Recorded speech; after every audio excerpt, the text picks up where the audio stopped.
Hey guys, welcome back to whatever this is, and today's second Christmas episode is all about one of my favorite Christmas presents that I ever got, and one of my favorite games. Final Fantasy IX.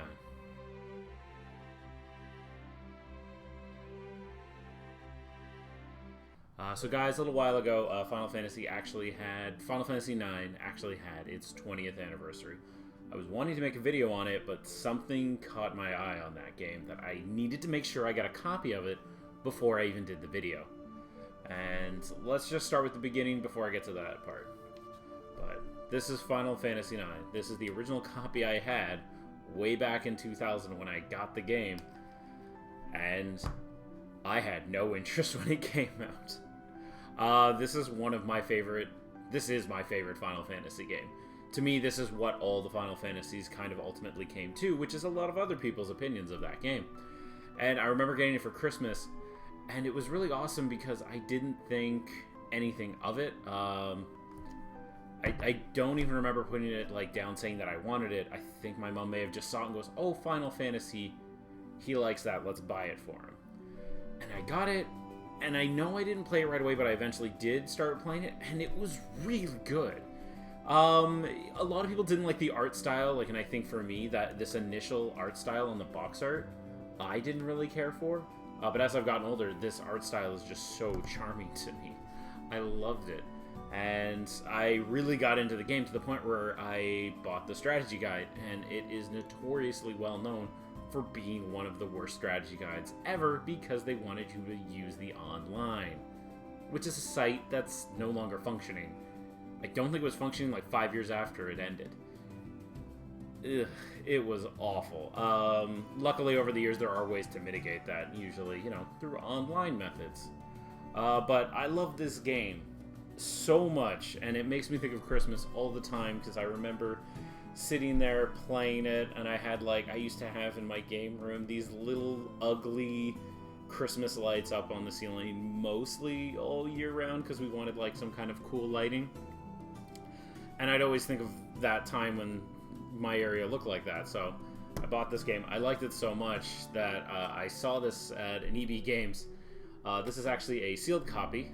This one is actually in a plastic shell, just to keep it protected, that I don't ever plan to open. This is the only game I have like this. I generally hate this stuff, but because I know this game is just so easy to come across, you can still probably find them. And as you know, with these games, the back of the discs are black. The ones in here, for whatever reason, they're actually just silver. They're just standard CDs. They still work. It's just kind of jarring to see. You put it in, you're like, it doesn't seem official. I think it's a bootleg. But no, it works. It does what it needs to play the game. And the reason why I wanted to wait, I wanted to do a 20th anniversary Final Fantasy episode, was I wanted to wait until I finally got my hands on a physical Switch copy of this game. This is incredible that this came out. It's the version that was on the eShop, but hey, this game is on a cartridge. And I always love the fact that it was stated that you couldn't do these games on the Nintendo console because cartridge space, but now, obviously, that's a moot point, but I love the fact that it's there. And this was one I wanted a physical copy of ever since they way back did 7 and 8 as a bundle pack. And it's amazing. And my love for Final Fantasy, 9 specifically, is I've even got lucky and I got a really good deal on this art book from a store I used to visit. And this just has, the basic designs of everything. So, Alexander's Castle, and basic character drawings, so just of, the NPCs in the game, which was really, really awesome. It's all in here. This is a gorgeous book, and I still can't get over how much of a deal I got it for.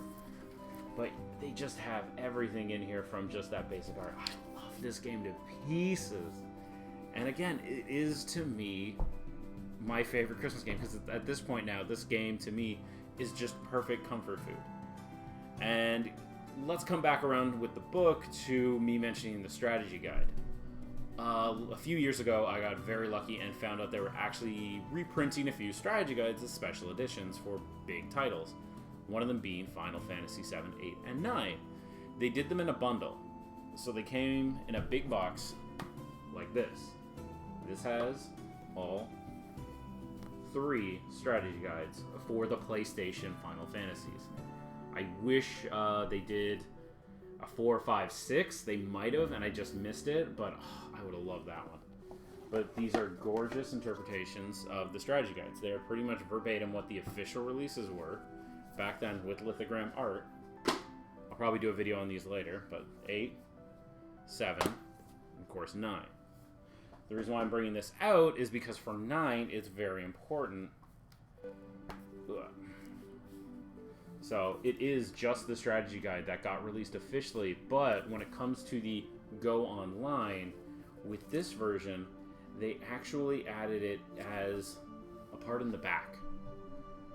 So they took it, they made it look like it officially belongs in the book, and just made it so you had to go to a separate page instead of just trying to rework the whole book. It's not the best method, but this is the entire reason why I bought this bundle back in the day. I had to have a decent strategy guide because it didn't exist for these games. So guys, I love Final Fantasy. I think I actually made sense in this ramble. And if you guys have, let me know what you think of Final Fantasy IX down in the comments below. So happy holidays, guys. So take care. Have a good one.